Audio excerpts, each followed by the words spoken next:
Good afternoon, brothers and sisters. How are you today?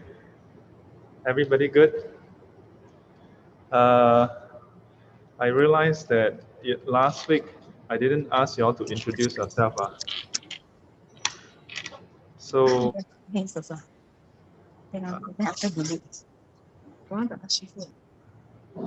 okay, so I'm going to ask the live participant. Huh? Cannot hear me? Oh, it's not working. Oh, it's not on. Hello? Is it? Can you all hear me? Still cannot. Testing, testing. Can? Good afternoon, brothers and sisters. No wonder. Just now, no reaction. Only the front row. Can you all hear me?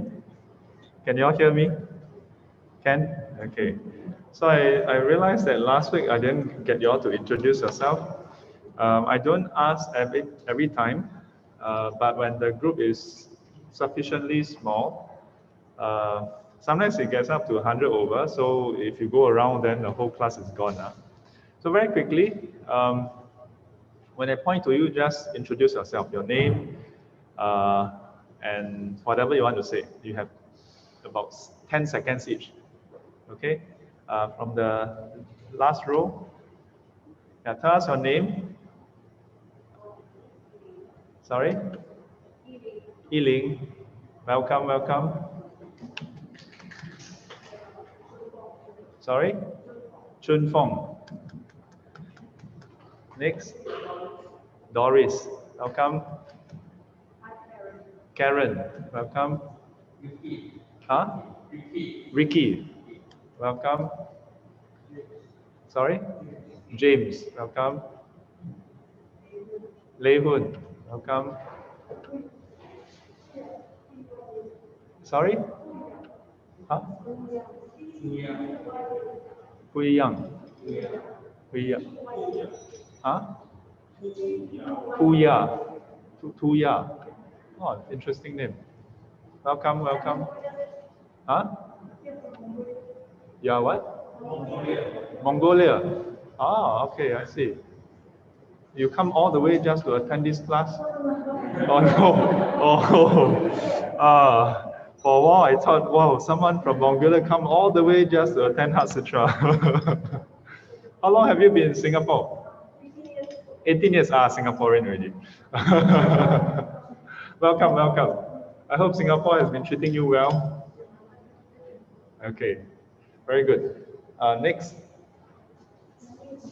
Yeah, those of you whom I already know, introduce to the rest. Yeah, it's for you all to know each other. Okay, that's May. Yeah, welcome, welcome. And then the guy, yes. All right. Sorry? Oyong, welcome. Yeah. Next. Doreen, welcome.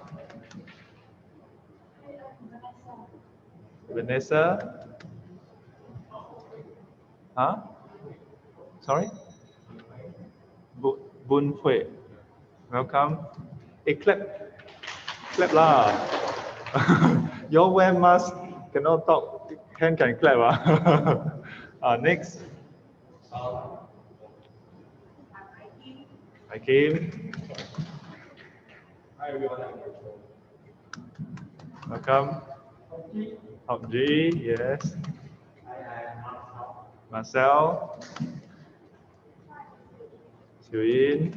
Okay, now on to online students. Show the gallery view so everybody can see them. So, okay, how? Okay, okay, you all don't have to reply because you'll take too long. So I'll just call your name. Xiao Fang Wave. Okay.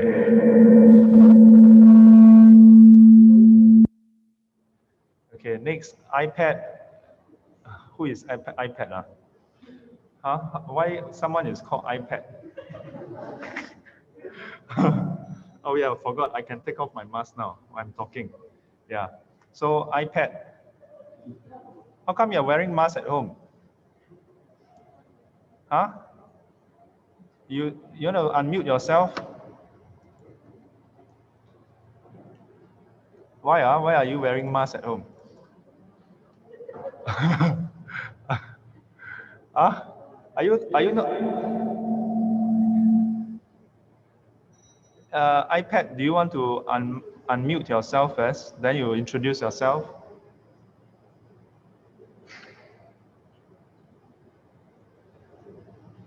Okay, while iPad is unmuting herself, then we have Casey. Say hello to Casey. Yeah. Okay, Casey is over there. Then we have Choi Kwan. Say hello to Choi Kwan. And then we have Jing Zhen. Did I pronounce it correctly? Jing Zhen.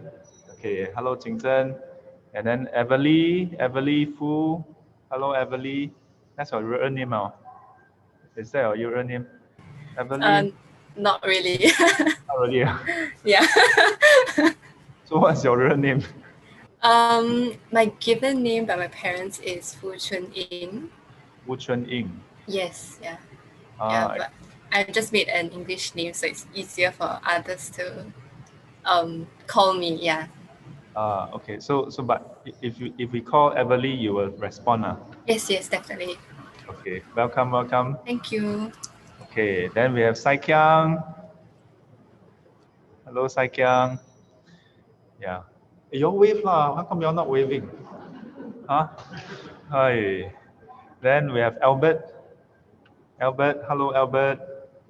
And Shi Yun. Hello Shi Yun. And then we have Lai Chuan. And then we have Sing Ling. We have Siu Ling. And we have webcam. Oh, sorry, that's our own machine. We have Pei Shan. Yes. Oh, wait, can y'all see them waving? Y'all cannot see them waving. Okay, I turn around the webcam, then y'all can see them waving. Okay, hopefully y'all can see them waving.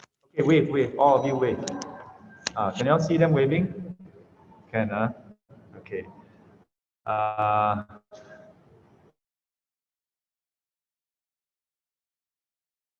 Name, San is also surname, Ling also surname. So Tang Sang Ling is Tang is also surname, San is also surname, Ling also surname. So which one is your surname? Tang is my surname. Tang. Oh, I see. So are you related to CK Tang? No. Welcome. Okay. Okay, then we have Sherry. Hello Sherry, welcome. And then we have Jun Pang. Jun, why you're also wearing mask?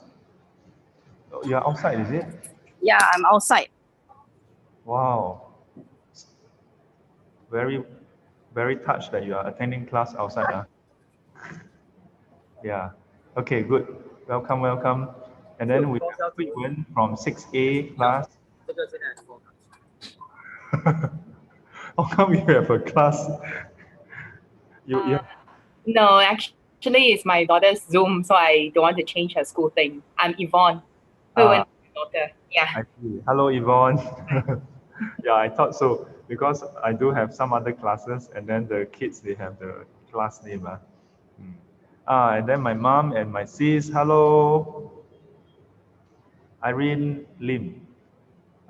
Still blur, looking around. Can you hear me, Sisa?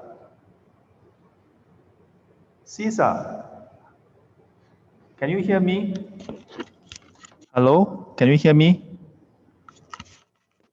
Yeah. Okay, skip. Then we have Adru. How come Adru is? I thought Adru is here. Where are you? Oh, yes. How come you go and sit? You're attending online over there. We have one. He's the organizer somehow. Then he find himself a table. So, how come this name sounds familiar? We have Dora. Dora, your webcam is off. And then we have Lei Ling, Joe. Turn on your webcam. Let us see you. Hello, Lei Ling. Hello. And then we have Joe. Hello, Joe. Hello. Hello. And then we have Dora. Dora, do you want to show your face? Yeah, your screen your webcam, you can shift it down. Yes, try harder, a bit more. A bit more. More. Now you can see your eyes. Now we can see your face. Yes, very good.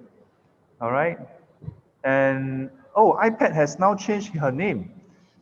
It's now Iwa. Hello, Iwa. Okay, very good. So now all of you know each other. Huh? So when you all meet each other on the street, you all have to say hello, okay? Okay, very good. So now we get started with our class. Now if I were to point to somebody and then point to another person, you should be able to call each other's name. Huh? Can or not? All forget already, right? Yeah. Sometimes when we attend classes, especially for Dharma classes, this is quite common. You attend the same class for 1 week, 2 weeks, 10 weeks, and at the end of the day, you still don't know each other. Yeah. And sometimes, as a result, Buddhists feel very isolated. Correct? Yeah. Buddhists do feel isolated. You feel isolated. What are you talking about? Sutra. It's okay. We are all practicing to become Pachika Buddha.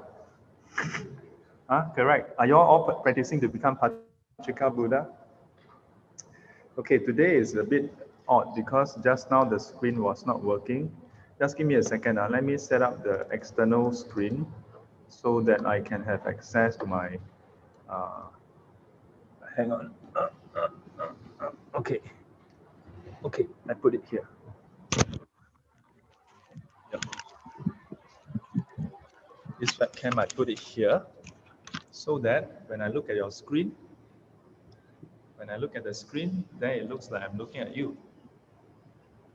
Okay, very good. All right, so we get back to the class. I'm going to share my screen.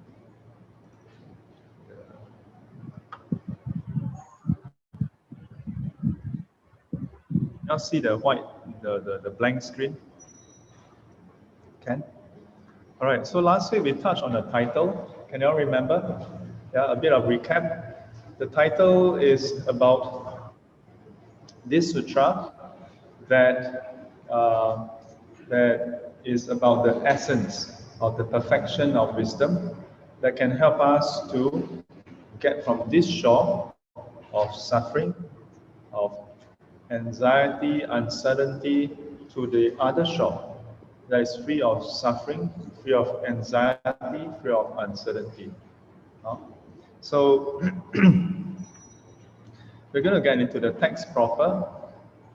The text that we recite starts with 观自在菩萨. Yeah. And if you think about it, most of the sutra don't start in this way, right? Most sutra start with 'What have I heard?' Correct? Yeah. 如是我闻, I heard. And then it talk about where the Buddha is. 佛在舍卫国. Yeah, for example, the Buddha was at Savatthi. Yeah. And so on and so forth. So, but in this case, when you recite the sutra, it starts off with 观自在菩萨. So reciting is what we call the 正宗分. That means the body of the sutra. So the 序分, the prelude, the preamble, is actually not recited.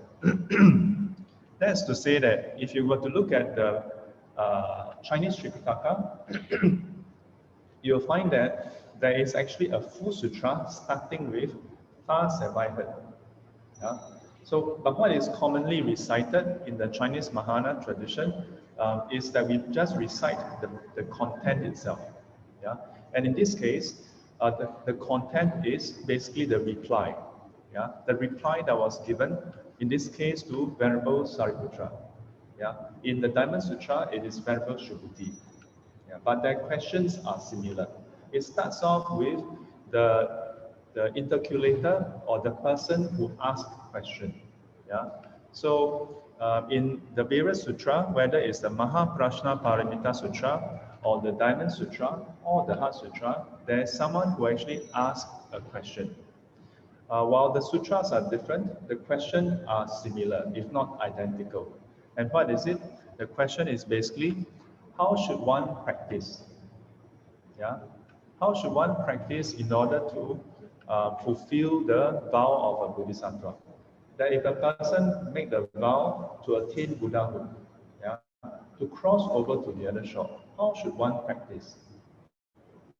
Yeah. So in this case, for the Heart Sutra, then we have the reply. So there are different explanations. So some of it put that that this reply is said by the Buddha. That the Buddha reply and say, Avalokitesvara Bodhisattva practice in this way. So we start off with Guan Zizai Pusa.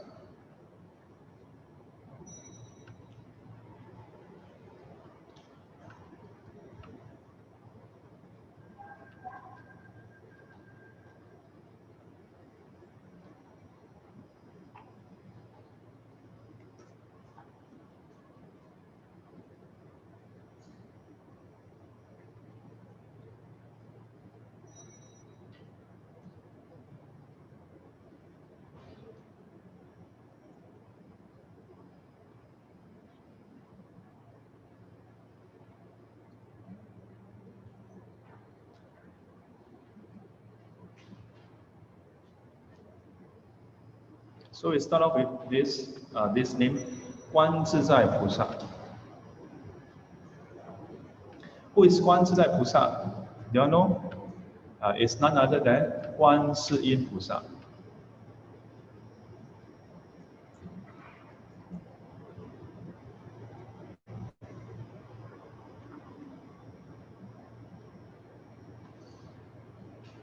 So why is that two different translation? Yeah. So the one that we recite, Guan Zizai Pusa, this is translated by Xuanzang Dashi. Then the one Guan Siyin Pusa is actually translated by Jumolosi Dashi. Yeah. So how come the two masters translate them differently? So it has to do with how Sanskrit and Pali, how this script or this language combine words. So awa, lo, kite, swara. So this is the Sanskrit name for Guan Siyin Pusa, the Bodhisattva of compassion. Yeah, it has to do with this part here. Yeah, so usually we just read it as Avalokite Swara. Yeah, Avalokite Swara. But inside here there is a long consonant. So as a result, there's a question mark. Should it be Avalokite Swara or Avalokite Ishwara? Because both combined together will still produce the same sound. Now, for example, if we are speaking Mandarin, yeah, Mandarin has no such issue. No matter how you read the word, it is always the same sound. Each letter, each character is the same sound. Yeah, Mandarin. Okay, Chinese Mandarin, same sound. But okay, to be fair, in some special cases, if you have two characters, that is the third tone, then the second, third tone changes. Yeah, but for the way you write is still the same. There's no difference. So you always know what you are reading, right? How about English? When you write English, does any of the writing change? It does actually. Yeah, you can actually change it also. For example, how do you pronounce this? How do you pronounce this? How? Louder lah. Do. What, hesitating? Oh, this one very difficult question. Oh, this is a very difficult word. How to pronounce this? Is Shifu trying to ask us in English, or is this Sanskrit, or is it Japanese? Do. Or is this a Buddhist term? No, it is English word, okay? So this part don't have to copy, this is just example, okay? So how do you pronounce this? Do not, yes, very good. Do not, yeah? But in English, you can also write, right? Don't, yeah? So English has some of this example. So if you go and, if you don't know English well enough and you hear don't, then you may be like, what kind of word is that? And if you try to go and find the word D-O-N-T, is there such a word? No such a word, right? Yeah. So for some languages, when you have words coming together, you can combine them together. Yeah. So for example, in French, you have le hotel. So you can become, is it correct? L'hotel, right? So we pronounce as l'hotel, right? So, but still it follows certain rules. So you can still split up and you know it's le hotel. Yeah. But for Sanskrit, you have something something end with E, and then another thing starts with E, you combine is long E. Yeah. This plus this equals to long E. But if you have E plus I also equals to long E. So you can have a lot of combination and form the same sound. Yeah. So as a result, when the two of them translate, one of them split up as Ishwara. Ishwara becomes 自在. Yeah. Shwara is the in. Yeah. So the lokite, and then Ishwara, yeah, or lokite, loki, and then Shwara. So because of the way it's split, right, then the meaning is a bit different. Yeah. Do you all know Guan Yin Pusa's name has this interesting history to it? Yeah, has this. Yeah. So it's very interesting. And it becomes more interesting when you're actually involved in translation. Then you realize that, wow, the challenges that they face. So if you are to look into the Chinese Tripitaka, you realize that not all of them translate in the same way. Some of them adopt Guan Yin Pusa, some of them adopt Guan Zizai Pusa. But today, most prevalent is Guan Yin Pusa. But there are some earlier translations, you see the masters, they adopt both. Guan Yin Zizai Pusa. So by and large, we can agree that anytime you see Guan Zizai Pusa is referring to Guan Yin Pusa. Okay? So far so good? Everybody? Can? So according to my teacher, this part of his name, notice I use the word he. Is Guan Yin Pusa male or female? Male or female? Take a look over there. Guan Yin. Is it male or female? Guan Yin Pusa male or female? Very good. By second lesson, nobody knows Guan Yin Pusa's gender anymore.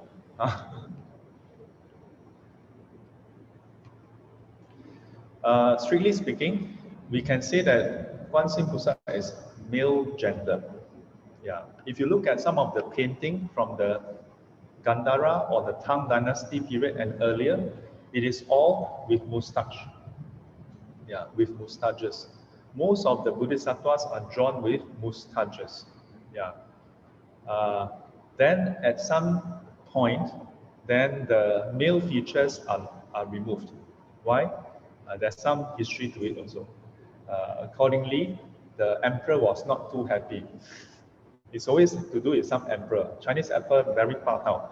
Yeah. So they feel like, hey, all my court ladies, my queen, my concubine, all go to the temple. Temple have monks, and then some more the Buddha they pray to are all male also. How can it be? So okay, fine, we changed. So Kwanzaa Pusa, we adopt a more female form. No. Your wife, your queen, your concubine, all going to temple, pray to a female Kwanzaa Pusa. Oh, okay, can. No problem. Huh? Buddhism is very flexible. The form you can change. But you may think, you mean you are so daring, you can just change how the Bodhisattva look like. There is a sutra, the chapter that states, 以和身得度者，机现和身而为说法. In other words, the vow of Kwanzaa Pusa, he is not attached to whatever form he has. Yeah, he's not attached to it, not even the gender. And so, according to the listener, according to the recipient, yeah, then he will adopt different forms. Yeah, he will adopt different forms to suit the listener's needs. So, not just Kwanzaa Pusa. All the different bodhisattvas, they can do that. Can we do that? Are you able to change? Can or not? Cannot. Maybe some of you like to listen to a nun to speak. Sifu cannot change. Sifu cannot change. I don't know.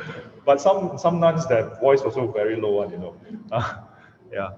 But actually we do, you know. We do change ourselves. When we play with kids, then what happens? We appear more childish, right? When we play with kids, then we are more childish. When we talk to our loved ones, yeah, we also adopt a different tone, a different mannerism, isn't it? Yeah. Why do we do that? We do that so that we can connect better with that person, so that the person feel closer to us, right? So actually we do that. It's just that we can only do it to a certain extent. So in this case, Kwanzaa Pusa, he has cultivated to the point where he has gained mastery. Yeah, the term 自在 can be translated as having mastery. Yeah, and as a result of the mastery, the person is at ease. 自在 literally means at ease. But why is a person at ease? Or able to do as you wish? It's because this person has cultivated to the point of mastery. So we say that Kwanzaa Pusa, yeah, this is Pusa, right? And this is basically Bodhisattva. And the full word is Huti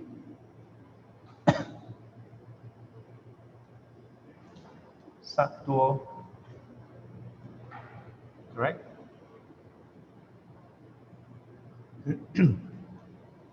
So Chinese are very interesting. Yeah, almost every Heart Sutra I will highlight this. Do you all know the word Buddha? Buddha, you all know?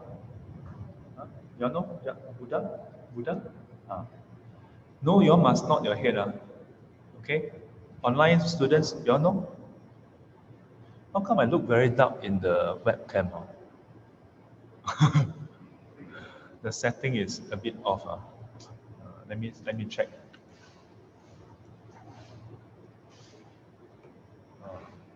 HD. Adjust for low light. Better.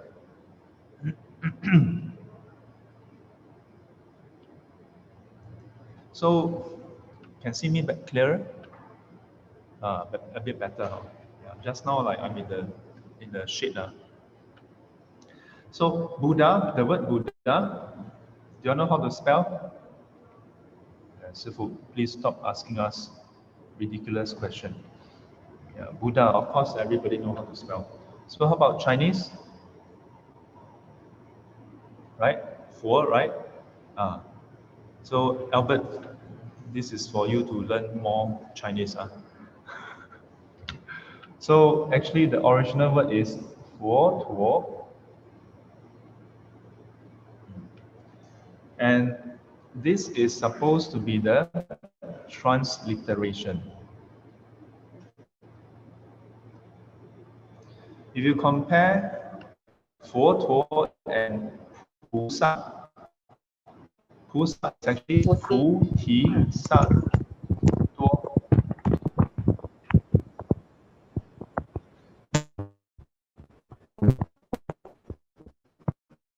Turn the mic.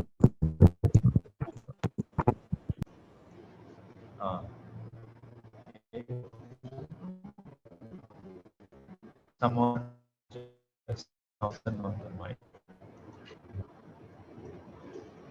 So, 菩提萨多, right? Sounds like Bodhisattva. How about 佛陀? 佛陀, does it sound like Buddha? Not really, huh? Yeah.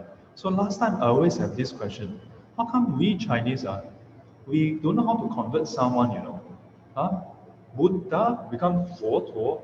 How come there's no F? It's not Fudo. How come become 佛陀? Then a few years back, I learned Pali. Yeah, Buddhist library, they sometimes conduct Pali classes. You know where the Buddhist library is?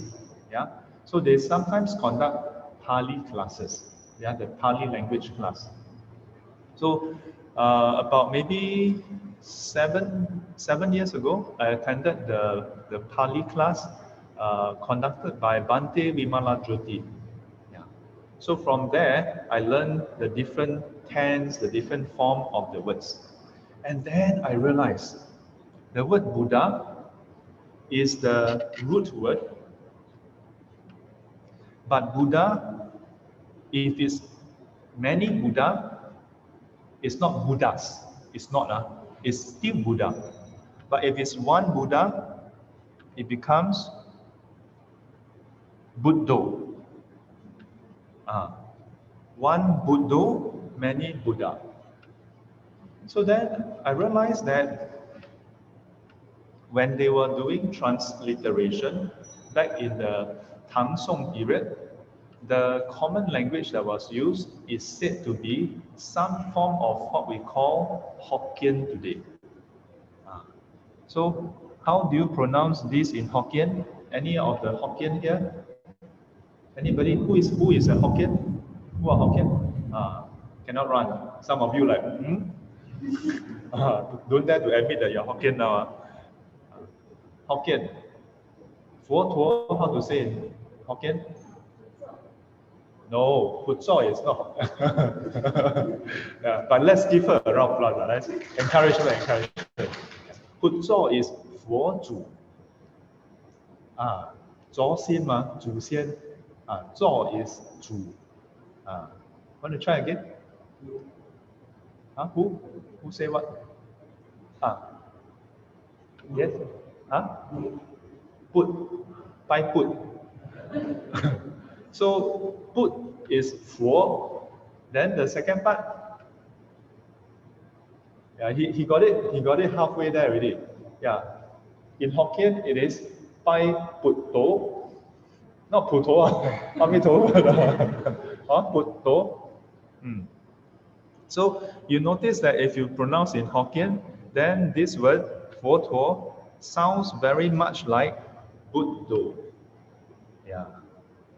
So it was very interesting because then I realized, the ancient masters, when they did transliteration, they actually accounted for tense. Yeah, that if it's singular, then it should be Buddho, not Buddha. Yeah, very interesting. Buddho. Yeah. But we Chinese are very innovative. We invented compression way back 1,000 over years ago. From 佛陀, Buddho, we shrink it down to 佛. Then from Bodhisattva, we shrink it down to Pusa. And today, when you say Pusa, everybody know what is Pusa, right? It feels like that's the word.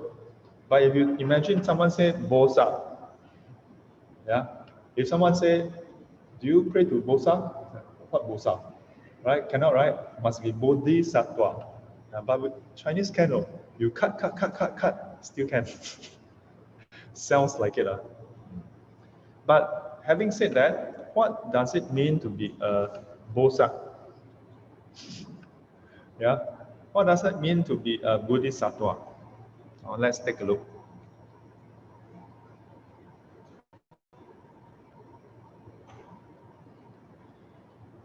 So now I must draw my favorite timeline.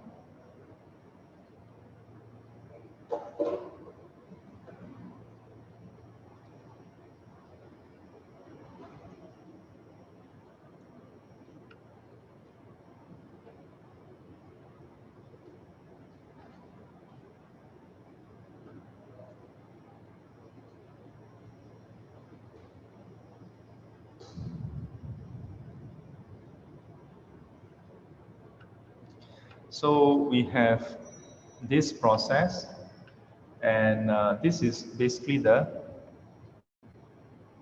Bodhisattva path. Okay? And there are various stages from stage 1 to stage 10.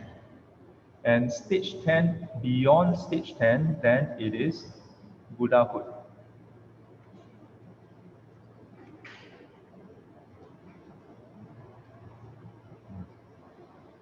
Okay? What stage are you all at? Xiaofang, are you at stage 10? Are you at stage 10 here? 0. Oh, not bad. She's already at stage 0. Okay. About the rest, how many of you are at stage 10? 等觉菩萨. Why all of you look over there? How come they are chatting there? They still don't know. Huh? How come the two of them chatting there, not listening to the talk? Which stage are you at? Stage 10? Minus level. Yeah. So in the Bodhisattva path, it's split into 3 time periods. Yeah. The first time period is over here.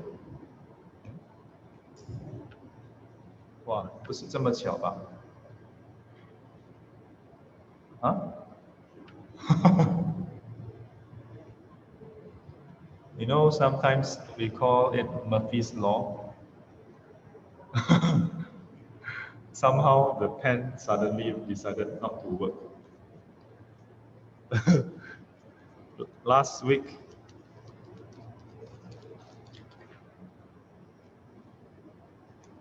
Lock John was still asking me, Sifu, should we get a spare pen? Then I said, Ken, I will let you know. It is using quadruple A battery, 4A, not triple A. Most likely you all will not have it because, oh, suddenly it works. Okay, don't worry, suddenly it works. Lock John, it's okay, suddenly it works. Okay, so let's quickly finish the class before the battery run out. So there are 3 time periods, the first, second, and third. Okay, the first time period, these are the unenlightened Bodhisattva. From this point onwards is all the enlightened ones.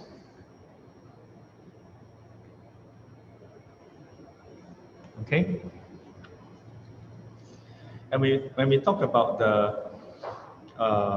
the 6 paramita, yeah, it loosely corresponds to the first 6 stages.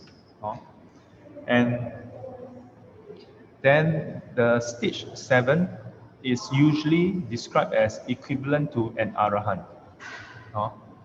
Only in terms of the wisdom. Okay, in terms of the wisdom. Stage 8 onwards is beyond the wisdom of an arahant. Yeah. So what are these? So there's stage 1 to 10 below, or 1 to 10 below, and then there's the 3 time period, 1, 2, and 3. So for the first time period, it is known also as the accumulation period, or known as the resource period. In Chinese, it's called 资粮位. Yeah. So the Buddha described this as the path to attain enlightenment is like a very long journey. And like a long journey in the past, you need to prepare a lot of resources. You need to prepare water, you need to prepare food, and you may need multiple horses, yeah, and so on and so forth. You need to prepare for temporary shelter. You need to prepare for many, many things. Yeah? So these are all the resources. Similarly, with the analogy, the path towards Buddhahood, you need to accumulate a lot of resources. But this is a journey that requires more than just food and water. Yeah? You need to accumulate merits in order to sustain you throughout the whole process. You know? So in this first phase, first time period, how long is it? 1 asankhya kalpa, yeah, or 1 great asankhya kalpa, if you will. How long is that? First, let's look at how long is 1 kalpa. So the word kalpa is not an English word, but oftentimes loosely translated as aeon, or translated as eon. If you look at the English dictionary, it usually says an eon is a very long period of time. So the Buddha used an analogy, a metaphor, a parable to describe it. He says, imagine if there's a granite hill, yeah, that is several miles high and several miles wide, okay? It's like a square block or a cylindrical block. And every 100 years, a man were to climb up, or a person were to climb up, and then when he reached the top, he will take a kasi cloth. Yeah? Kasi is actually a place, and the kasi cloth is very refined kind of cloth, almost like silk. Yeah? Very soft, very subtle. And that's the point. With that cloth, the man were to wipe on the surface once. Even though it's very fine, it will still wear off a little bit. But because it's very fine, the amount that it wear off is very negligible. Then he will climb down. No. 100 years later, someone else will climb up and then wipe again. And then come down. Over time, that whole granite block will be worn down. When the granite block is worn down, an eon, 1 kalpa, has not passed. The Buddha used this analogy to describe how long a kalpa is. Yeah. So, this 1, 2, 3, yeah, represents the minimum. Yeah, the minimum required duration for a person to start from scratch to reach Buddhahood. Yeah. Or more correctly, to reach stage 10. Then, after you cross stage 10, then you attain Buddhahood. What it means is that for most people, you take longer. It is minimum if you are of the higher faculty, what we call 力根人. Yeah, that means your 6 paramita, you are very energetic, everything your wisdom, your compassion, everything is topmost. Yeah. In terms of diligence, you are very, energetic. Everything is very sharp. Then you take at least 3 asamkhya per hour, if not longer. So during the first stage, what you are doing is just accumulating merits. Yeah. How do you accumulate merits? So remember the earlier lesson, the 6 paramita, starting with what? The practice of giving. So when we do practicing of giving, we are basically accumulating merits. Yeah. Everybody do that, but different people do it for different reasons. Yeah. If you do it with the intention, with this merit, I shall dedicate it towards enlightenment in order to liberate all sentient beings. Then it plants a seed for enlightenment. For most people, when you do merit, you hope so that you can have a better life. Yeah, maybe next life can be reborn with a nicer hair. Yeah, maybe a bigger house. Yeah, a nicer complexion. Correct. You all want to have nicer complexion? And the 2 of them want. The rest of you don't want. Huh? Sure or not? If one, if you all don't want, then you all don't use SK2, okay? Huh? You all use SK2, whatever, what serum lah, whatever. I don't use. My students tell me. Yeah. You all use? You see all the online students, some of them shake their head. Yeah. You all use conditioner? Yeah, the conditioner containing egg yolk lah, egg white lah, the milk lah, what almond milk, what milk, cow milk.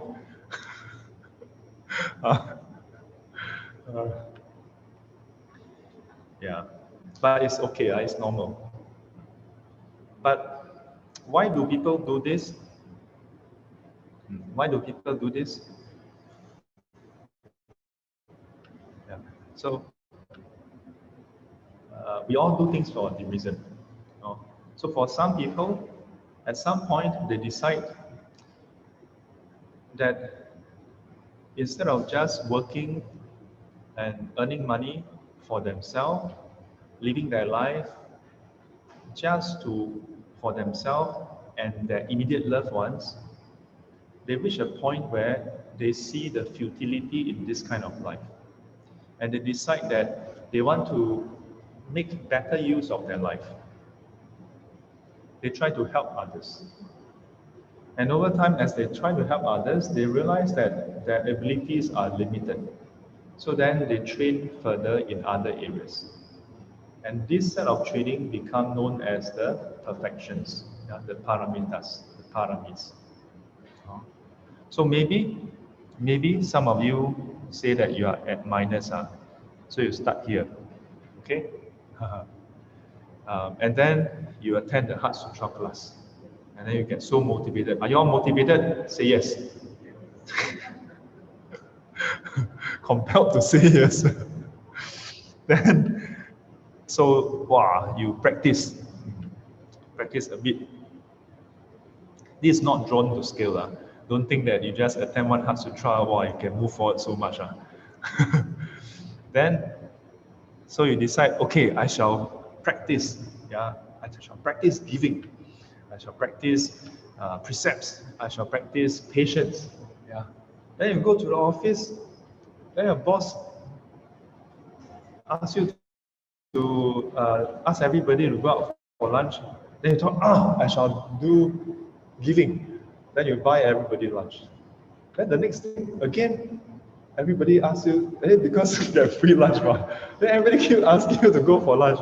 Then you feel like, hey, what is this, man?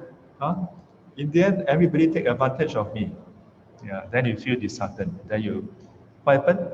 Do you continue to practice? Then you feel, you go backwards. No more free meal for you all. All of you trying to take advantage of me. Don't want to give you. Then you come. Then when it's Sunday, then you feel reluctant to come for class. Because you burn a hole in your pocket. But then you thought, but this Sifu is quite interesting. He sometimes tell funny stories. Quite entertaining. I come for class. Then you learn, oh, actually there's the other paramita. You must practice patience. You must use your wisdom. Then you, oh yes, I shall be more energetic. Then you go to office, then your boss scold you, then you dun, dun, dun, dun, dun, dun, dun. Then after that, Sunday come, you Saturday, today is Saturday. Saturday you come for class, then you go forward. Then after that you zigzag, go backward and go back. Then you go round, round, round, round. Then you go here. Then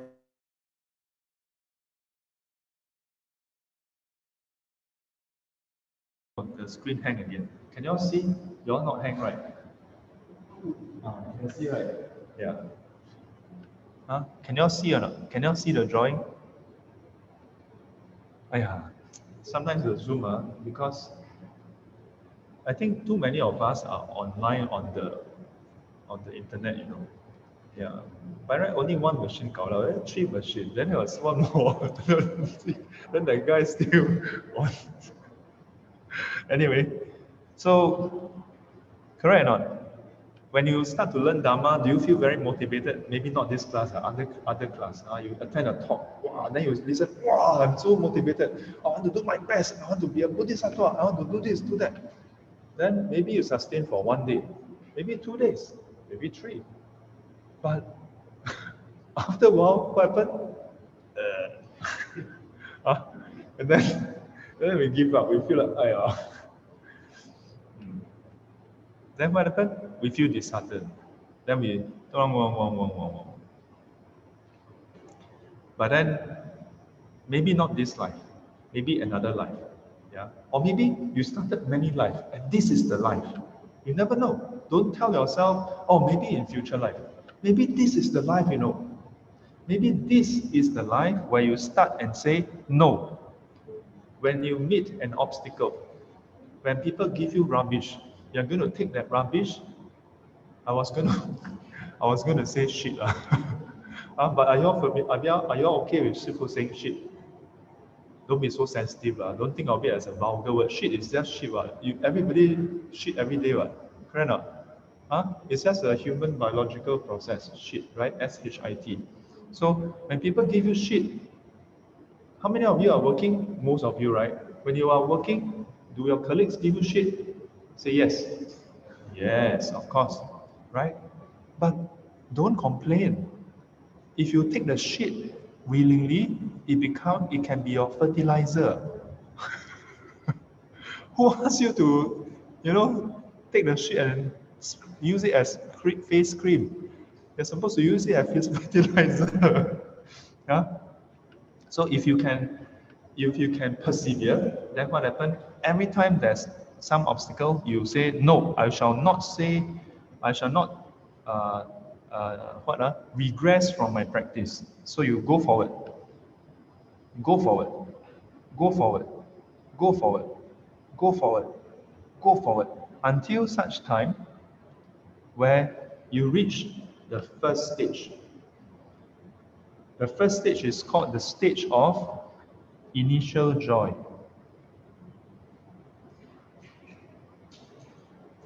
Chu Huan Si Di.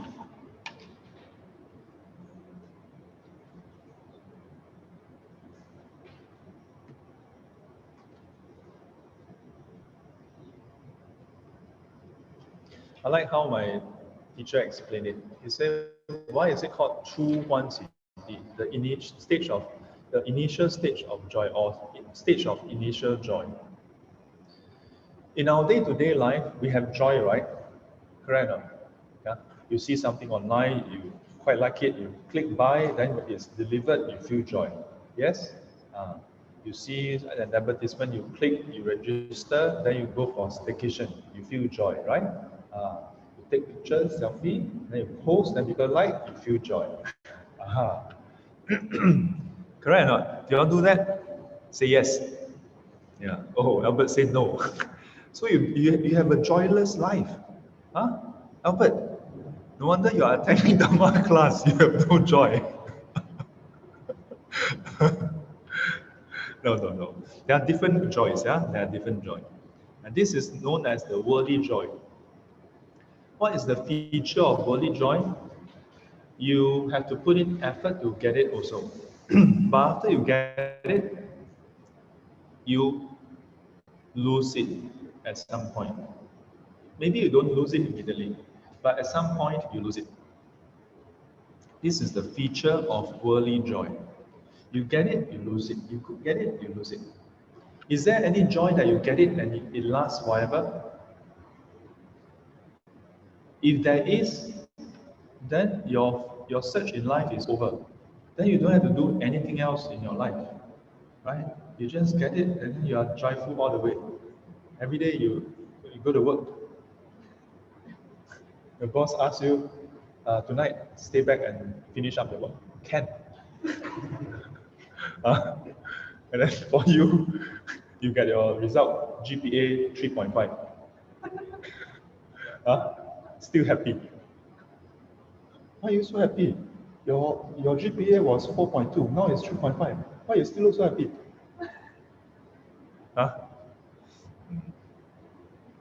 Our worldly joy is not dependable. And in fact, the worldly joy even give you suffering after that. Whatever you can think of that you can achieve in this life, at the end of the day, you lose it. This is the fact of life. This is not the pessimism in Buddhism. This is life. You face it, it's like that. You don't face it, it's still like that. Isn't it? It's not that, I'm so sway. I attend this class. Now my life is so pessimistic. Yeah. Why you go and attend Dharma class? Well, I don't attend Dharma class, so my joy lasts forever. Is it the case? Oh. You're funny. You all hear the thunder. And the truth is, all the worldly joy you achieve, you lose it. Just like this human rebirth. You have it for a while. Maybe you are lucky. You look quite lucky. Maybe you live for 200 years. Do you think you will live for 200 years? How old are you now? 36. Do you think you will live for 200 years? How about 136 years? Average lifespan of man in Singapore is around 82. Yeah. So you have about 46 years. You still have 46 years. Not bad. A few more years, you'll cross the 50% mark.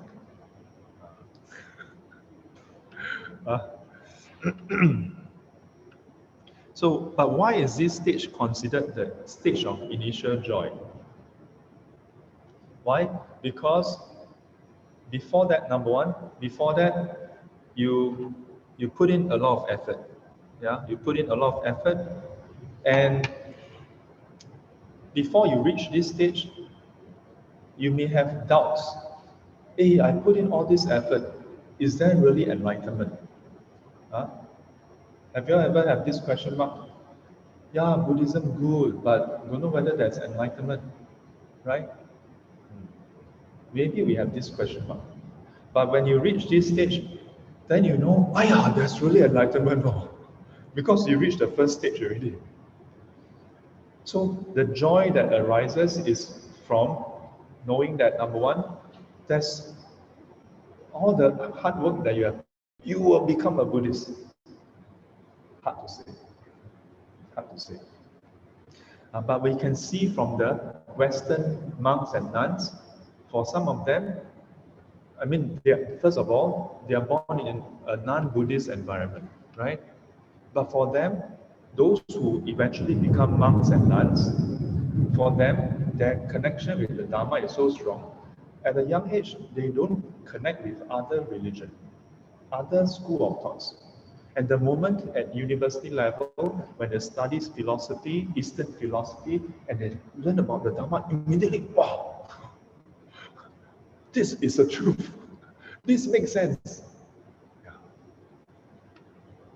So if a person can cultivate up to this point, then the seed is so strong because you have a glimpse of the path already. Then, even in future, no matter where you're reborn in, your connection with the Dharma is there. So, 决定胜. And as a result, from stage 1 onwards, you're always progressing forward. No matter what difficulty you face, whether it's worldly difficulties in life, yeah, or you get retrenched, yeah. Some people, when they get retrenched, then they don't believe in Buddhism anymore. Huh? I pray to Buddha so every time, yeah. 1st and the 15th of lunar calendar, I buy 5 oranges, 5 apples, and pray.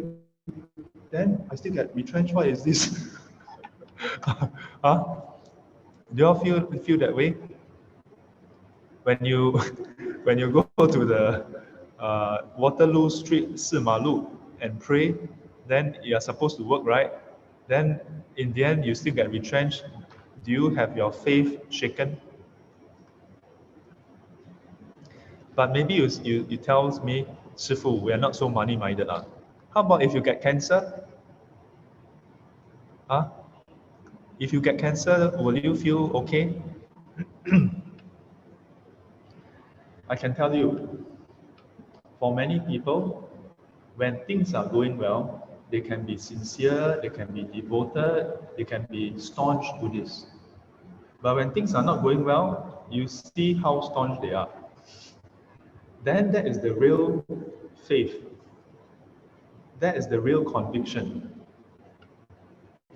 And that's why I always tell people,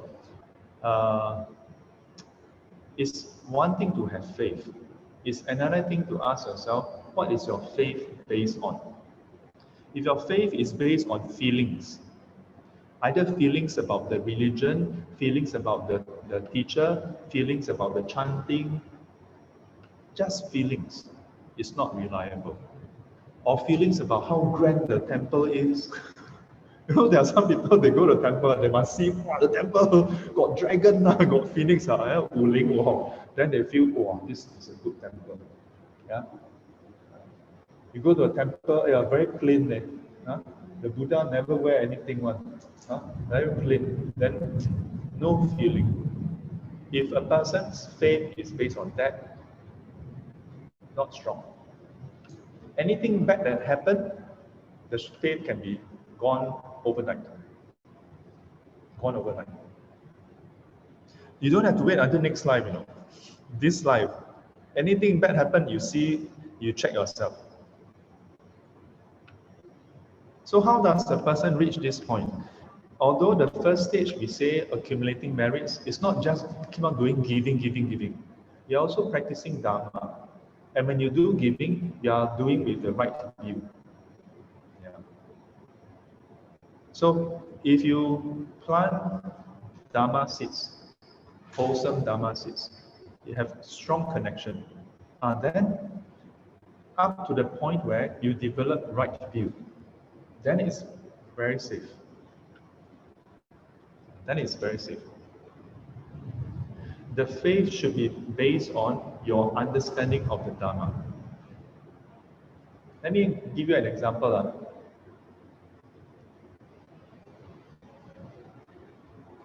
If I tell you that the leaf is broken, how many of you would believe? Nobody. Okay, we don't care about them. How about you? Or Albert believe? Yeah. Why Albert believe? Why do you believe? I tell you that the leaf is broken. Why do you believe that the leaf is broken? Because I trust you. Huh? Because I trust you. That's because you trust me. So the most fundamental level of faith is trust in the person. Yeah? Trust in the person. Sing. Chinese words are very interesting, This is basically this is the 人字旁, right? And this is 言. So a person's words. The Chinese character for faith, 信, is literally a person's words. 你讲了我就相信了。But if your faith is just based on what people say, it's not strong enough. But Albert, thank you for your vote of confidence. The rest all heartless people.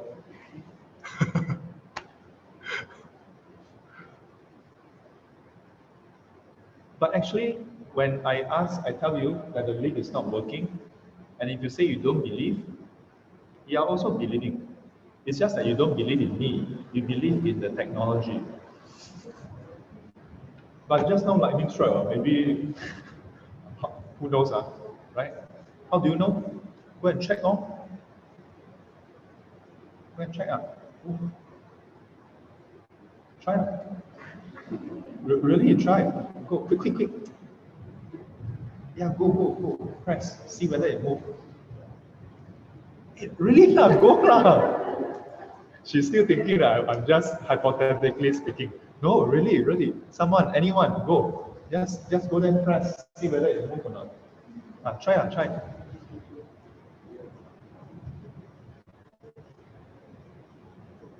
Let's see. Let's hope it works. What happened? It took a bit longer than usual. So what does this prove? It proved that my statement was incorrect, right? So now, when the rest of you say that what Sifu said is incorrect, it's not a matter of faith anymore. It's a fact for you, right? Because you have verified that the leaf is working. The reverse, what if it's the reverse? If Shifu say that it's broken and he go and press on it, press the button and it doesn't work, then you also verify. You verify that Shifu's words are true. So that is confirmed confidence. In Buddhism, when we have faith, we start off without verification, just based on what we have heard. Remember, Wen, Si, Xiu, the 3 stages, just hear about it. Second stage, you reflect and have an understanding. So your faith develop and deepen because you understand how it works, it makes sense. The third level, when you cultivate and you verify, remember, last week we talked about verifying what you have heard, what you have understood, right? So upon verification, then your faith is unshakable because you know that this is the truth. This is the fact.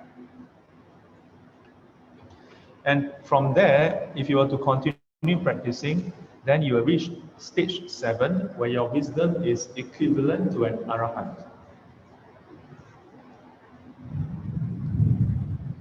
What is the implication? At the stage 7, it is said that the bodhisattvas will be faced with, in a way, like a predicament. Because at stage 7, they are able to enter paranibbana.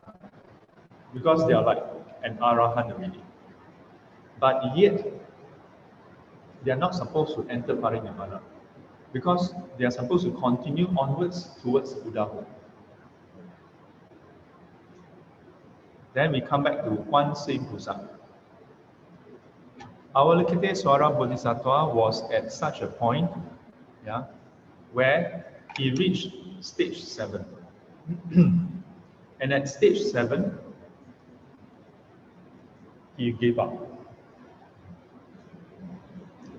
Give up in what sense? He feel like, sentient beings are too difficult to help. You tell them to do this, they don't do this, they do that. You tell them not to do that, they do this.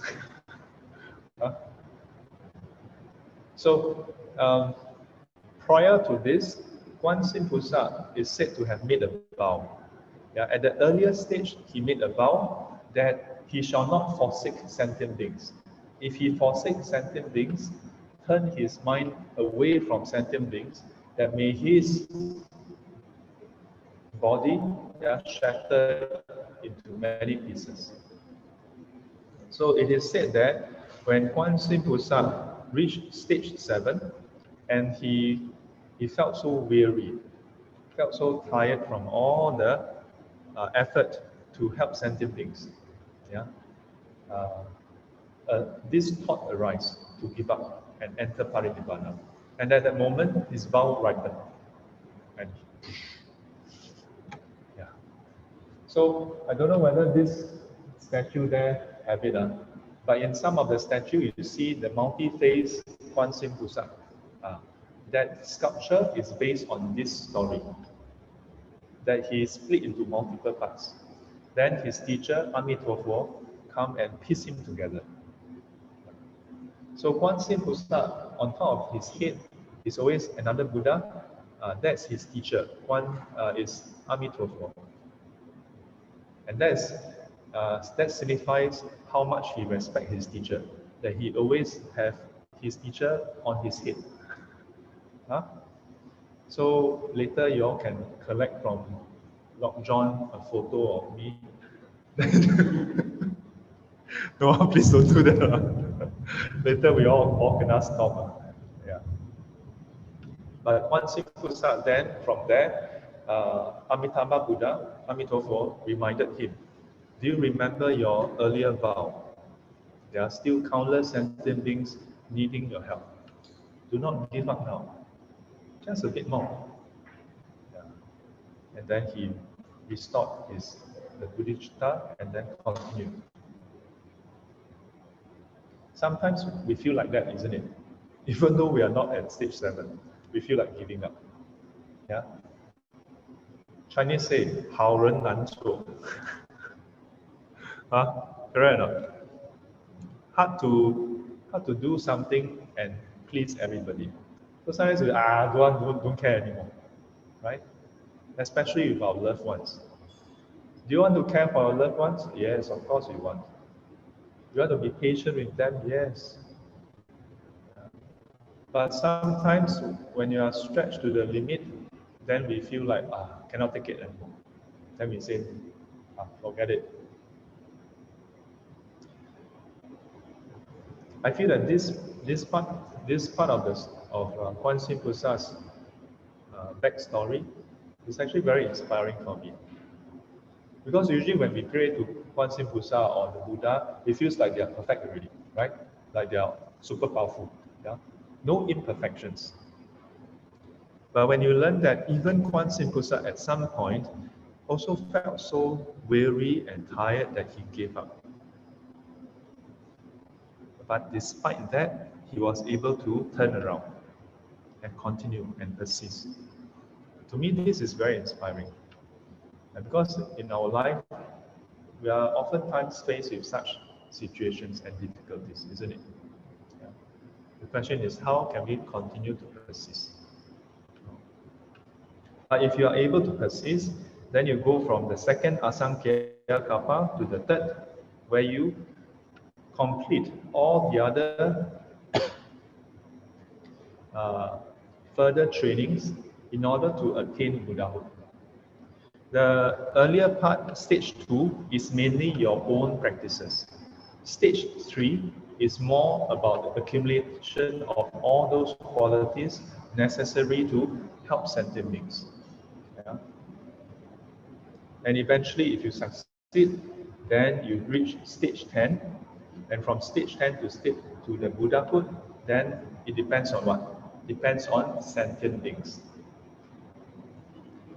Beyond stage 10, then it depends on whether the sentient beings are ready for a Buddha. In the Mahayana teaching, it states that the Buddhas have all the complete virtues already, the full perfections, ready to teach. What is lacking is sentient beings who have the merits to meet a Buddha. So it's not that you reach stage 10, then you suka, tomorrow I'm free, tomorrow I appear as Buddha. Cannot. You need sentient beings to be ready. So even Buddhahood is dependent on conditions. Dependent on conditions. So then we go back to the text. 观自在菩萨, what did he do?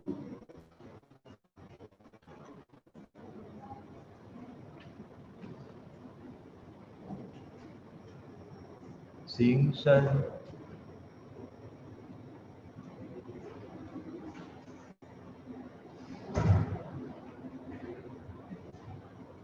or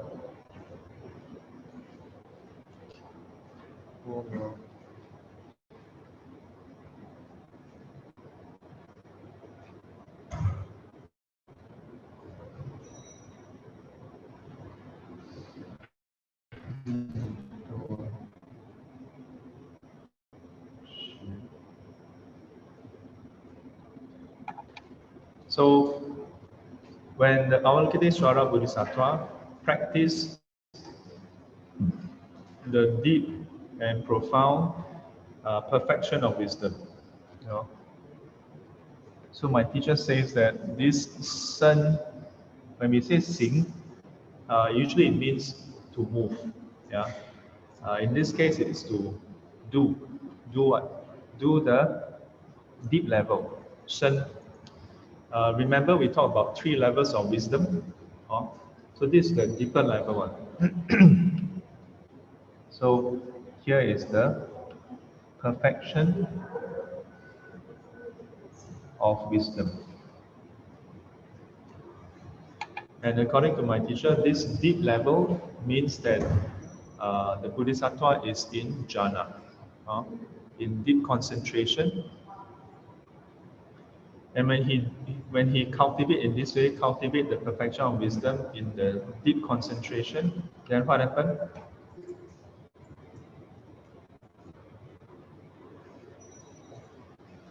Zhao Jian, Wu Yun,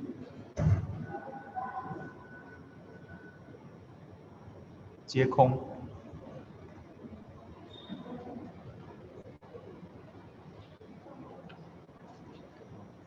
照见无一皆空. So we can loosely translate this to be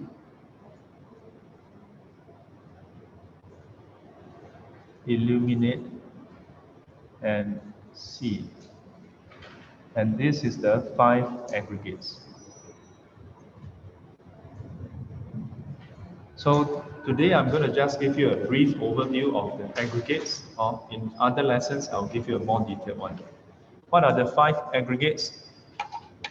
Basically, form, feelings, perception, mental formations, and consciousness. You can refer to your notes for more detail. In brief, what are these 5? These 5 are none other than body and mind. Body and mind. In other words, our very existence. And what did the Bodhisattva see? He see that this collection of forms, feelings, perception, mental formations, and consciousness are all empty.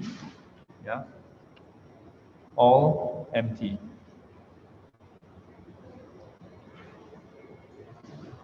And as a result, 照见无一切空，度一切苦厄。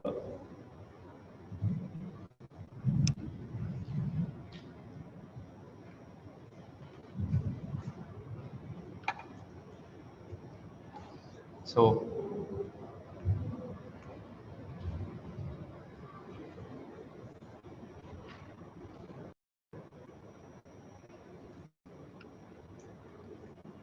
liberate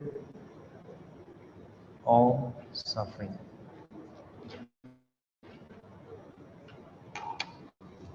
Oh, so simple. All you have to do is eliminate and observe and see the 5 aggregates to be empty. Then you can liberate all sentient beings. Oh. So this is the opening line that we are always reciting.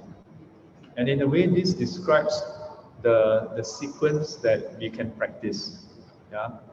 First, you must do your practice of the concentration, then practice the wisdom, and then with the wisdom, observe and see how this body and mind are empty in nature.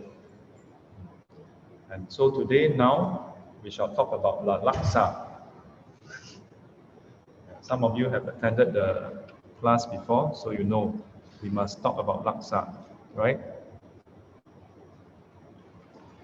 I don't know why my screen keep on. Why? Why do you keep on asking me to choose? Okay, laksa.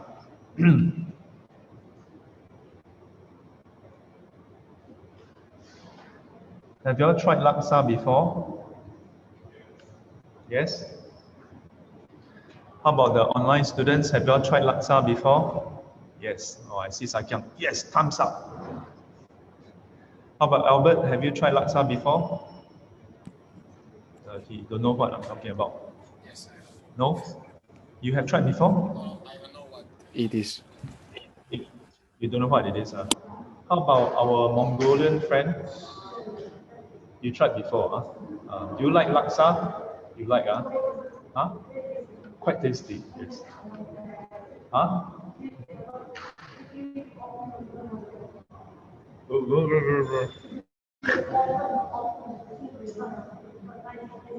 It's nice and tasty. How about the rest? How many of you think that laksa is tasty? How many of you think that laksa is not tasty? Okay, one. How many of you don't really think much of laksa, like tasty or not tasty? Yeah, neutral. Yeah. So we have majority feeling that laksa is tasty. Minority don't think it's tasty.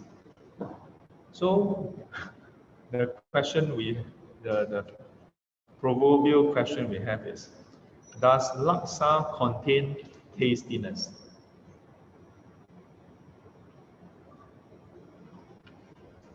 Yeah.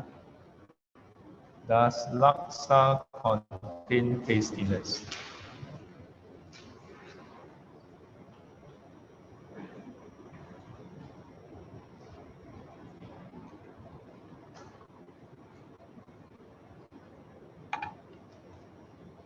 Does it contain tastiness?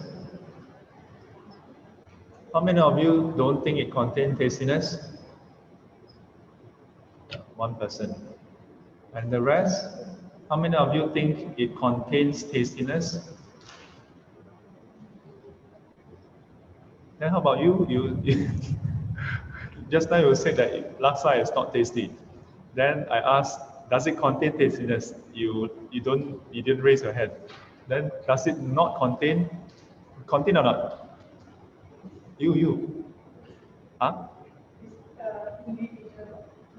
No. Huh? Just now you said. What do you say? You said that it's not tasty. Yeah. So.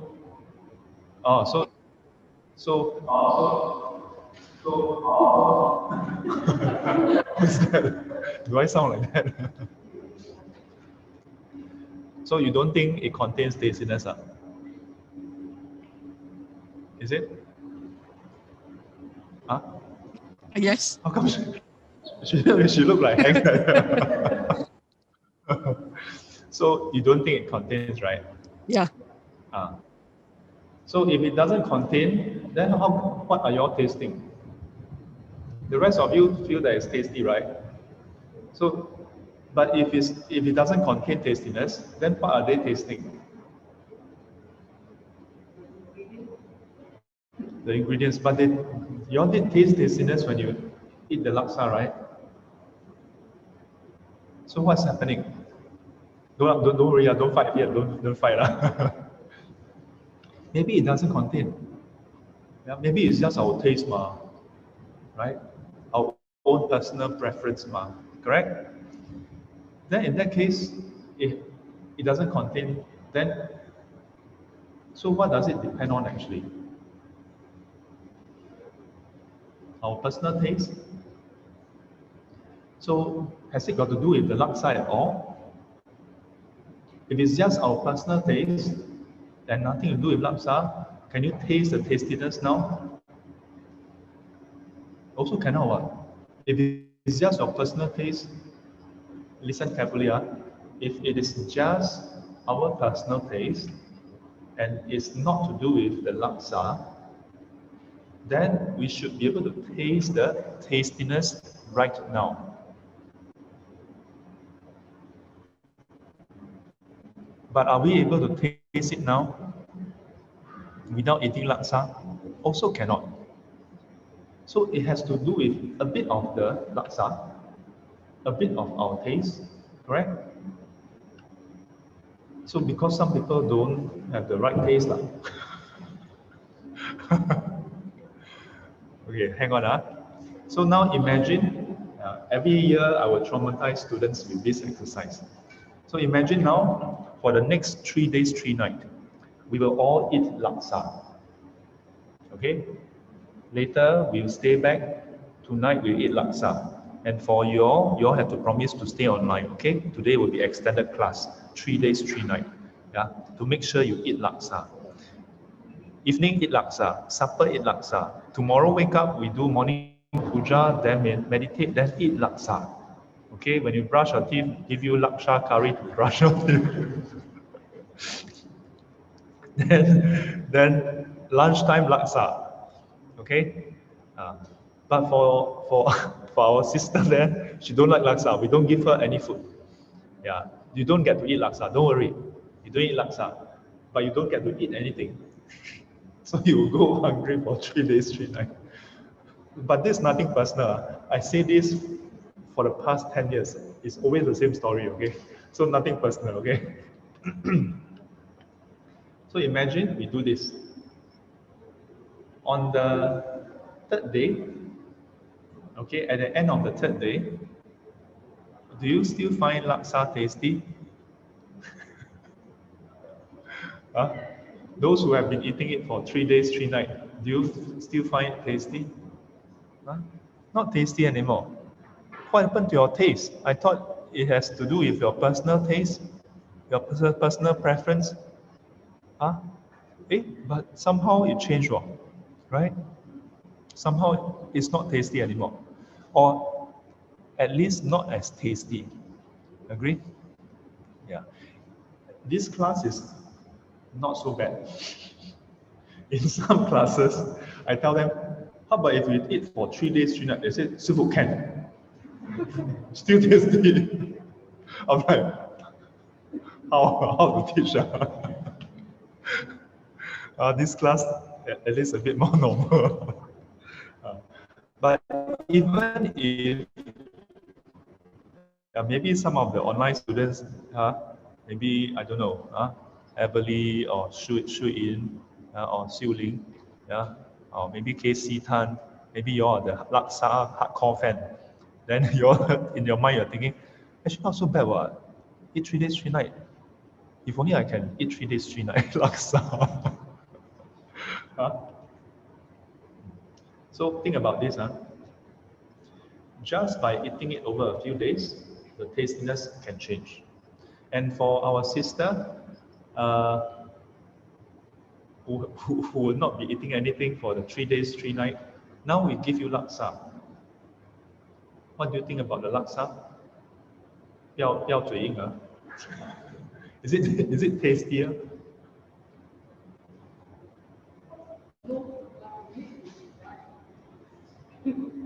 So she's still rationally thinking. Yeah. At that point, you're not rational already. Yeah. So in Dharma classes, when you are doing mental exercises, don't try to give the logical, sensible answer. You must give yourself imagining really happening. Imagine you are lost in a jungle for 3 days, 3 nights. And then the first house you encounter, the person is cooking laksa. would you find that it's more tasty than usual?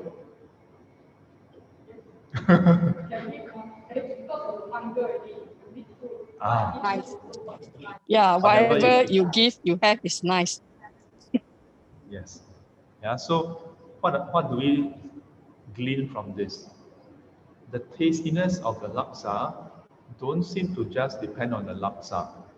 Don't just depend on our personal taste. Depends on how frequently we have been eating or how much infrequently we have not been eating. Further, we can change the parameters if you just finish your lunch, okay, not laksa, but you just finish lunch, and then your friend tapao and then, huh, you finish already? Hey, help me finish. I bought laksa, very nice one. Yeah, is it still as nice? Our Mongolian friend, yes. I saw her, yes. Yeah. Later go and eat laksa. But for most people, if you have finished your lunch and you're full already, now, while for some of us it's still nice, is it nicer when you are on an empty stomach or when you have finished your meal? Empty stomach, right? So the state of your stomach affects your taste, right? What else? If you are having mouth ulcer, yeah, is it tasty? Huh? Not so nice, right? If you're having mouth ulcer, the laksa go inside, right? Don't worry, Shifu teach you. If you have mouth ulcer on the right side, you eat with the left side. If you have it on the right side or left side, you eat on the right side. If you have it at center, you talk. This hardcore laksa fan. Or if you're having headache, or you're having flu. Sometimes when you're having very serious flu, you cannot even smell anything. Taste bland, everything is bland, and you don't have appetite, right? So the well-being, the physical health also affects how well you perceive the laksa. Okay? Now, and this is not talking about your taste. We're talking about all those who like laksa. If you are not feeling well, not so nice. Yeah? So physical health. How about emotional health? Yeah, like let's say you are working, you're doing work, and then you go for lunch, and then during lunchtime, your boss texts you and asks you, "Hey, where's the notebook? Yeah, where's the lab report? Yeah, or something." Then at that point in time, do you still have mood for laksa? No more mood. Yeah, no more mood. Yeah, if something bad happened. Let's say you drive to Katong to have a Katong laksa, yeah, and then you're eating halfway, you heard a bang outside, Piang! Yeah, because you park your car outside, and then someone come into the shop and say, "Hey, whose car is that?" And let's say you drive let's say a black or maybe I don't know, a red color, I don't know what Lexus or Honda, okay. And then the person come in, "Hey, whose car is it? A red color car." Oh, then you thought it's your car. Yeah, or maybe it's a black color Mazda. Then at that moment, do you still have the mood for laksa? I thought you were going to say yes. No more mood. Oh. Then when you go out and check, oh, it's somebody else's Mazda. Then immediately your appetite come back. Then come in, hey, like one more bowl. So in a short span, the tastiness of the laksa can go from tasty to not tasty to tasty again. So what's happening? Did the laksa tastiness just jump out? Did it go somewhere else?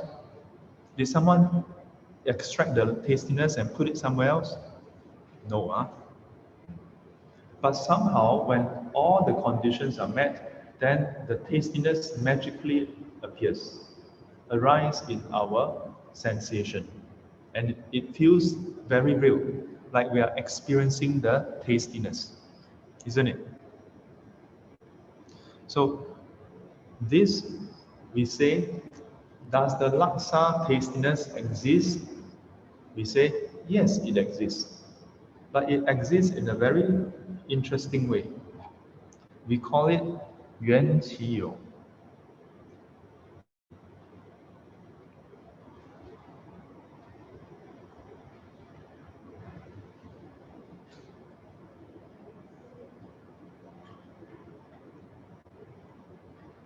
Yo basically means to exist. 缘起 conditional arising existence.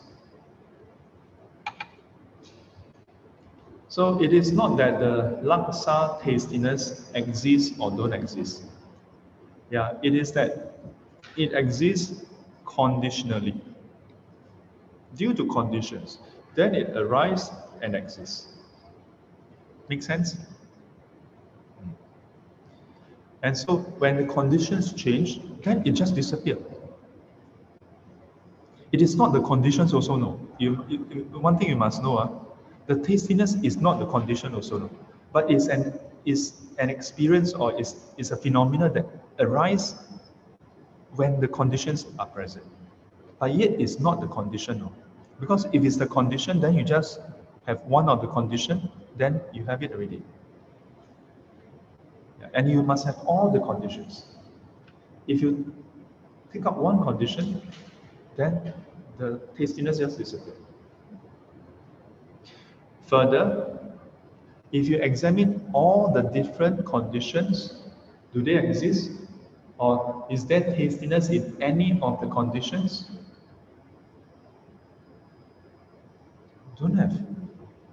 Inside laksa itself, can you find tastiness? Actually cannot. By itself, you cannot find tastiness. Inside our tongue, can you find tastiness? Cannot also. Inside good health, can you find tastiness? Cannot also. Inside good, happy mental well-being, can you find tastiness? Cannot. Inside a chopstick, inside a bowl, yeah, you cannot find tastiness anywhere. But yet, when all the conditions come together, then tastiness arises. So this kind of arising existence, we call it conditional arising existence. And because we cannot find tastiness within any of the conditions, we say that the conditions are empty of tastiness. And hence, the tastiness is empty of inherent existence. We call it 自性空.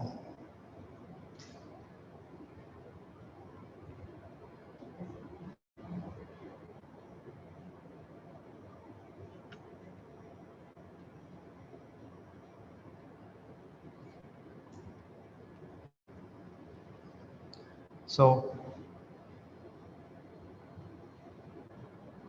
the self nature is empty.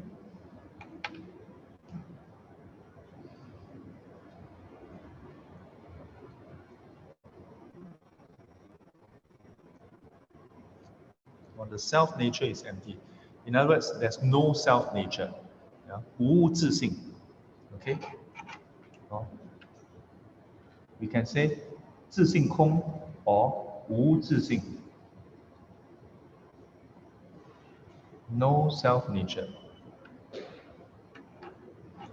In short, we oftentimes say the tastiness is empty. This is very brief. Yeah? What it means is the tastiness is empty of inherentness. Okay? Empty of inherentness.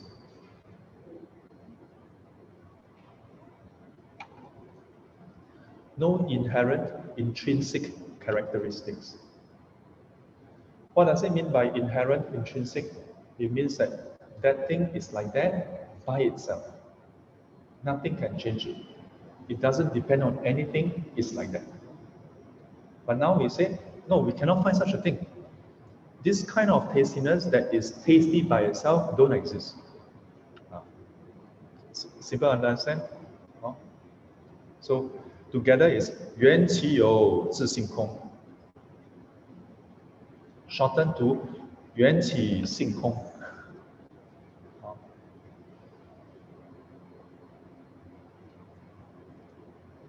Any questions at this point? This is the principle that we'll be revisiting and applying and using throughout the whole sutra.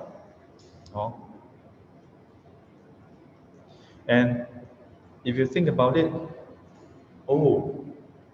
so basically the Buddha practiced for so long to realize that laksa is empty of tastiness.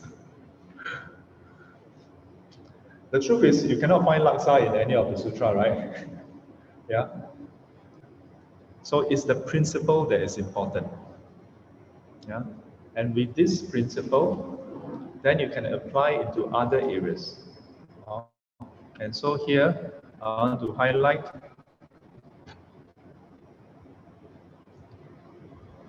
four fundamental areas that we can look at. 名、体、受、用。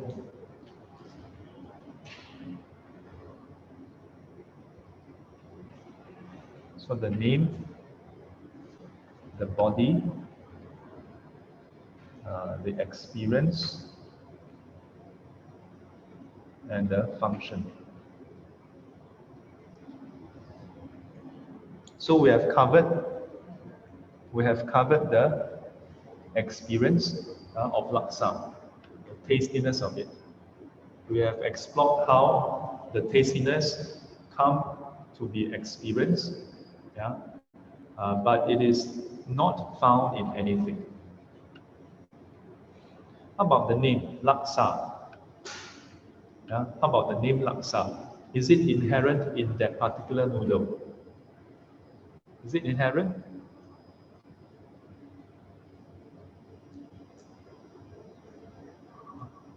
What do you all think? When I went to Penang, and my family ordered what we thought is laksa, we saw someone eating laksa. Then we pointed to them. Then after waiting for half an hour, the noodles came out, and it was not what we ordered. Then we said, "Hey, we ordered laksa. This is not laksa." Then he said, "No, this is laksa." Then we said, "We wanted that." Then he said, "No, that's curry noodle." And then I was like, "Huh? Then what is this? This is laksa." Then I said, "No, this is Assam laksa." Then I realized that, actually what we think is laksa is not the same in all places. In Penang, the idea of laksa is what we call Assam laksa in Singapore. Yeah. And what we call laksa in Singapore is more like what we call curry noodle. So even the name itself is not fixed. The same name can be applied for other dishes. Yeah. And in fact, hold that thought first. How about the body? What does laksa consist of? Laksa, usually you have the thick rice noodle, right? Yeah. Then nowadays, it's quite common to find the yellow noodle also. Yeah. In the 80s and 90s, I don't dare to say I started the trend, but I have a hard time eating the thick rice noodle because they fight with me. Yeah. So in secondary school, I was in the Tech, right? So we wear white uniform, white shirt and white pants. And after eating laksa, I'm full of laksa. So eating laksa was a frustrating experience for me. In a way, it's like a love-hate relationship. Yeah, don't really like it actually, as a result. But I like the curry. I just don't like the whole process of fighting with the noodles. So I started asking whether I can order yellow noodle. And somehow a lot of people also do that. I don't think it's because of me, but I think a lot of people struggle with the rice noodle. So we have rice noodle, we have yellow noodle, we have the water, we have the curry. What else? I know not all of you are vegetarian. You have the ham cockles then you sometimes have the egg the tau pok then the tau gei a lot of things, right? Then you have coconut milk for the hardcore laksa fan, nothing short of coconut milk, lemak, right? A lot of things. So if you take out one ingredient, do you still have laksa? Can you take out some ingredients and still be laksa? Actually can. Or if you are vegetarian, you take out the ham then you put the fake the fake fake prawn. So at what point do you can you find can you take out enough ingredients such that it's no longer laksa? At some point,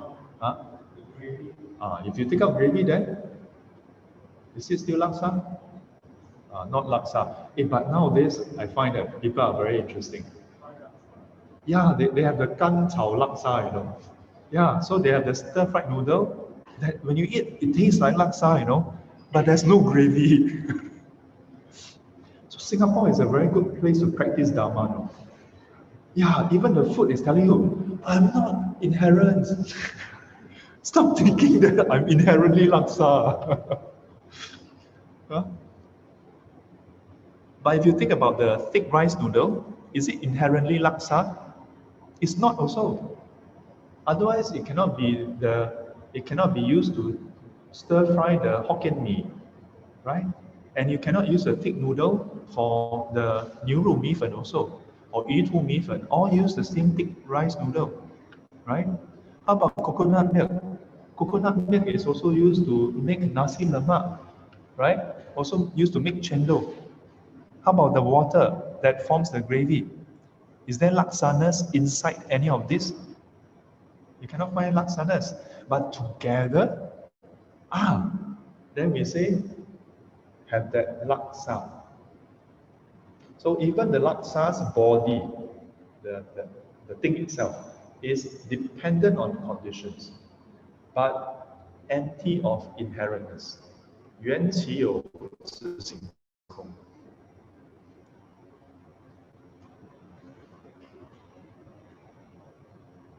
The last one is a bit tricky.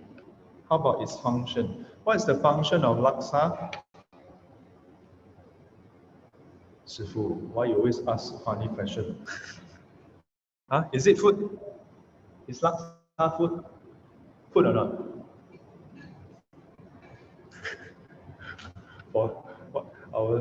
What's your name?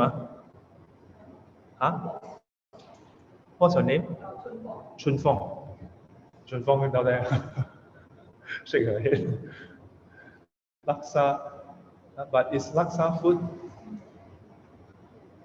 It's food for human beings, adults. It's not food for everybody. Baby, 3 months old, can you feed the 3-month-old baby laksa?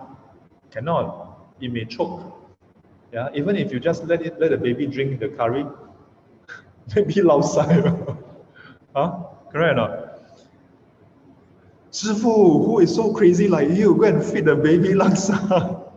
But that's the point. It's not inherently food. But we know this, right? But if we know this, why do people quarrel over food? Why is it that sometimes some people say that, hey, this food is so nice, then another person, what kind of stupid food? What kind of, you stupid or what? This is so horrible, right? And then people argue over it. Now, of course, when you think about laksa, you think about food, it's very trivial, right? Most of us don't feel much emotions over laksa. Yeah? Or let me see any of you crying over the laksa now. 来流出眼泪，真情流露。But the same principle applies to other things. Yeah? And what other things are there to apply? 人、事、Wu. Which one does laksa belong to? People, matters, or things? Which one? Laksa belongs to the third category, right? The third category.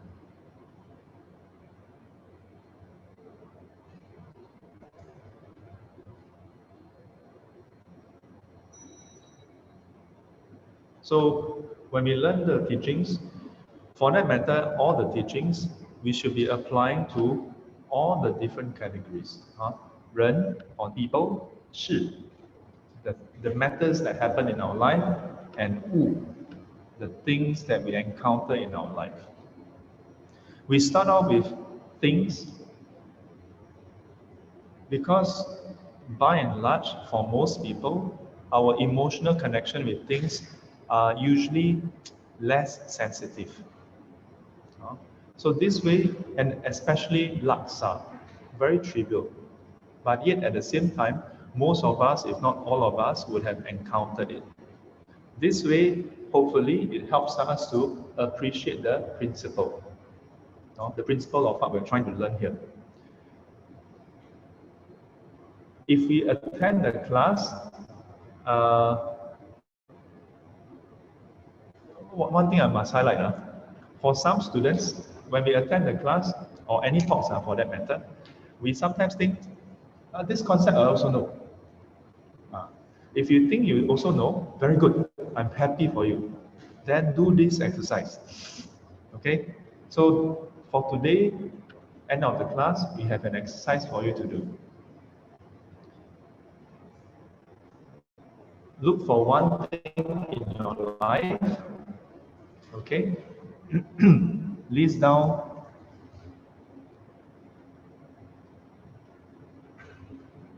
A, B, C, D. 不要紧张。哇，talk about homework 看重。Okay, one thing, okay? What is the A, B, C, D? A, B, C, D.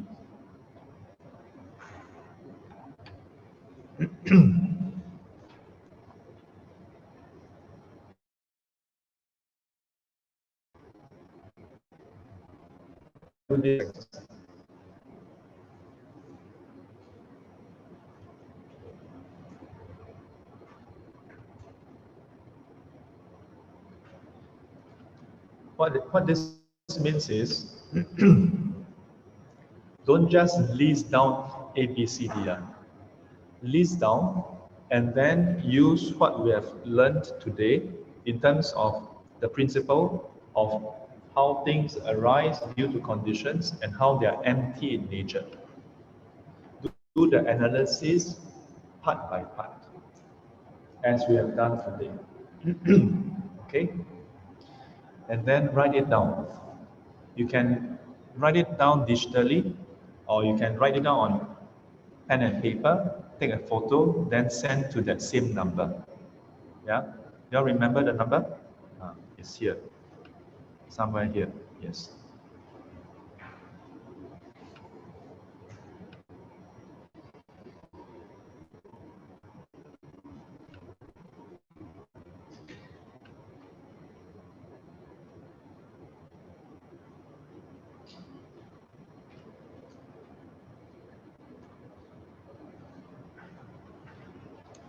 So we are starting off with things because it's the most simpler.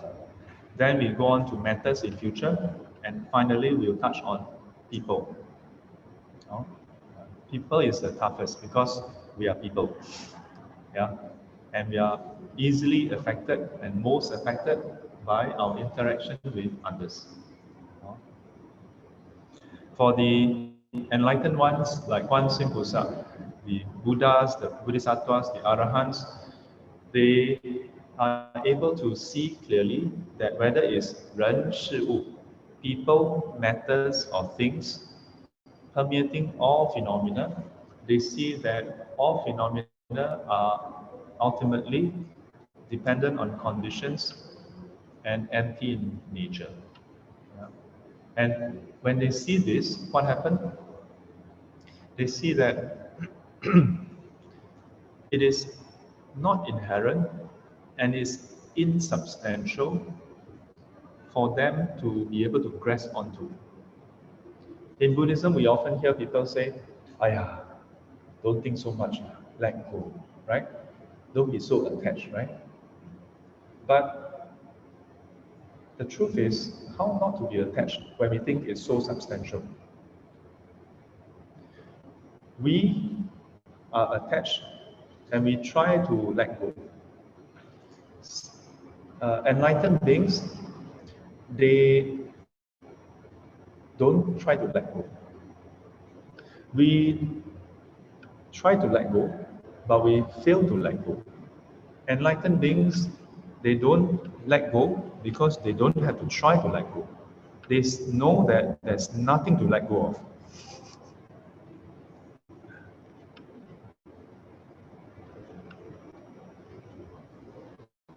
And in brief, that's why when the Bodhisattva see that the five aggregates are all empty in nature, that he is able to liberate of all of the kind of suffering.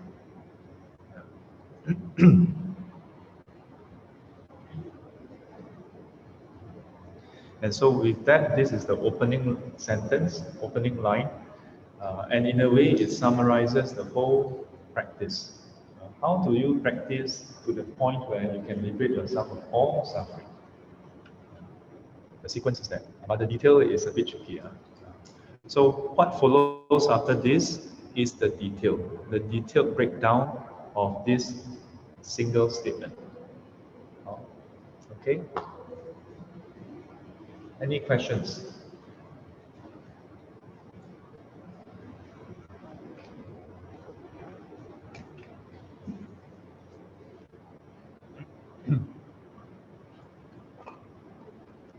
Any questions from the online students? Everybody good? Now I must ask you one last question before we finish. Do you all know what the homework is? Don't know. Huh? You don't know? Huh? It's okay, it's okay. Don't worry. Every year I conduct a few times and every class is the same. Now, that's why now I ask. Because many times I assume that everybody know. Then 1 week later, so have you all done your homework? Because next week I will check, you know. Yeah, next week I will go around to check your homework. Also, next week if you come without the homework, I will ask you to stand, okay? So I tell you first. In other classes, I never warn them. Then the second lesson, or the third lesson, when I come up, then I ask, where's your homework? Oh, never do. Come, stand up. Then, oh, or like primary school. Yeah. So for home students, I will check also. Don't think you can escape. Then you all have to stand, okay? Yeah. Based on honor, you stand yourself. I cannot go and pull you up also, okay? So what is the exercise? Listen carefully. Anybody who is not clear online? I know some of you still blur. Okay, so look at the screen. There are three categories, 人, 事物. Which one are we supposed to work on? The third one, yeah? Things, okay? Not 人, not 事, but 物, okay? So not this one, not this one, this one. And you just find one, okay? One. Don't tell me you don't know how to do one, okay? Then for the one thing that you have found, you list down A, B, C, D. So what is the A, B, C, D? This is the A, B, C, D. And see? A, B, C, D.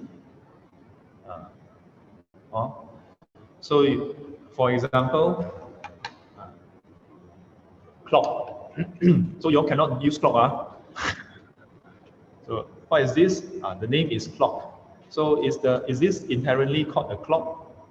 Let me dissect. Yeah. Is it always called a clock? No. Yeah.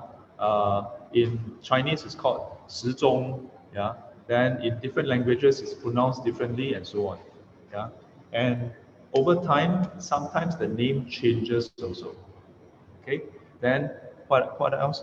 Body, T. So the body itself, is there any part that is inherently a clock? Then you try to visualize. Don't go and take it apart. Don't have to take it apart. Take it apart, you don't know how to put it back, not my problem. Then you take it apart, mentally take it apart. Then you consider, and is any of the material inherently clock? Yeah. Or if you take apart any of the parts, then is it still a clock? Yeah. If you take it apart, is there a clock? No more clock. You put it together, there's clock. Yeah.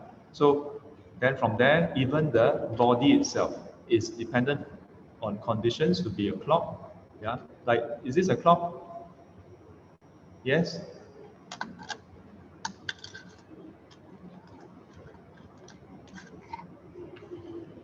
Hey, who put in the battery? You know, do you know that this piece of thing here is supposed to be inside?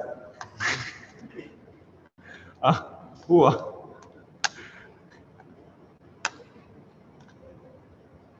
Yeah, so people complain, hey, how come so difficult to take out? Because you don't put in correctly. Okay, so bonus, teach you how to put a battery inside a clock. Some of you will be like, this is how you do it. So before you put in, make sure the ribbon is over the hole, then you put it over the ribbon. Why do you do this?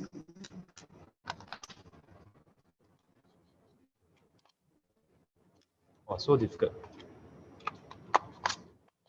You do this so that when you want to take out the battery, you just pull the ribbon. See, so simple. So is this a clock? Yes. I take out battery, is it still a clock? What's the function of a clock? Is it telling time? Then how can it be a clock? So is it a clock or not a clock? Go back and think about it, okay? So you must explain why you think it's still a clock if you still think it's a clock. Then that's the whole point of contemplation. Otherwise, just go through the motion, exactly what I said, and just think, so simple. Okay, so today you all learn something bonus. How to put in the battery for a clock. And then experience. How do you all feel towards the clock? Normally, when you look at clock, no feeling. But once a day, you feel frustrated at the clock. When you wake up in the morning, yeah, especially when the clock is waking you up. How do you feel towards the clock at that point in time? Okay, sorry, I broke it. And then the function. Yeah, function of a clock is to tell time, right? Does it always tell time? Yeah, is the function inherent in it? Go and reflect on it. Okay, so this is how it should be done. Okay, can. This really. Never mind. Later, I fix this. Okay. Yes. Huh?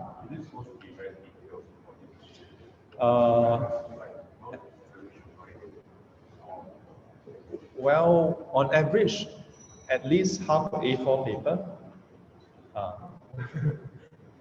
Yeah. I prefer if you write, you draw it in like a diagram.